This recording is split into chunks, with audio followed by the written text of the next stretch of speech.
लोकपालच्या महागड्या गाड्यांच्या निविदेवर अण्णा हजारेंकडून नाराजी. भ्रष्टाचार होऊ नये म्हणून आपण अपेक्षा करतो. भ्रष्टाचार होण्यासाठी कार्यवाही होत असेल तर दुर्दैव. अण्णांची प्रतिक्रिया. ठाकरे गटाकडून पुण्यातील नानासाहेब पेशवेंच्या समाधीची साफसफाई. नानासाहेब पेशवेंनी शनिवार वाड्याचं केलं होतं बांधकाम. नानासाहेबांच्या समाधीकडे दुर्लक्ष झाल्याचा आरोप. गुंड निलेश काळवळचा पासपोर्ट अखेर रद्द. पासपोर्ट प्रदेश कार्यालयामधून आदेश जारी.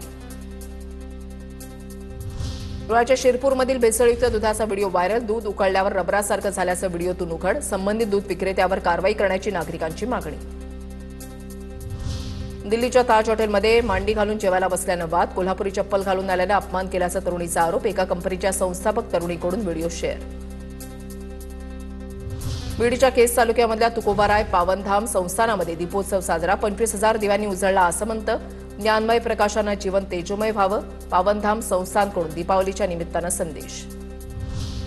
दक्षिण कोकणची काशी म्हणून ओळख असलेल्या कुणकेश्वर मंदिरामध्ये दीपोत्सव साजरा. 21,000 पणत्यांनी उजळला मंदिर परिसर. दिवाळी पाडव्याच्या निमित्तानं मंदिरात विद्युत रोषणाई. फटाक्यांच्या आतषबाजीनं उजळला आसमंत.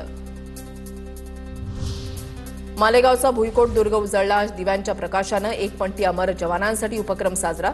शिवप्रतिष्ठान, हिंदुस्थान आणि काकानी शाळेच्या माजी विद्यार्थ्यांनी जोपासली 250 वर्षांची दीपोत्सवाची परंपरा.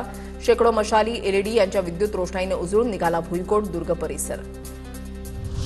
सराफा बाजारामध्ये सोन्याच्या दरामध्ये 1,000 रुपयांची वाढ. सध्या सोन्याचे दर जीएसटीसह 1,27,720 रुपयांवर.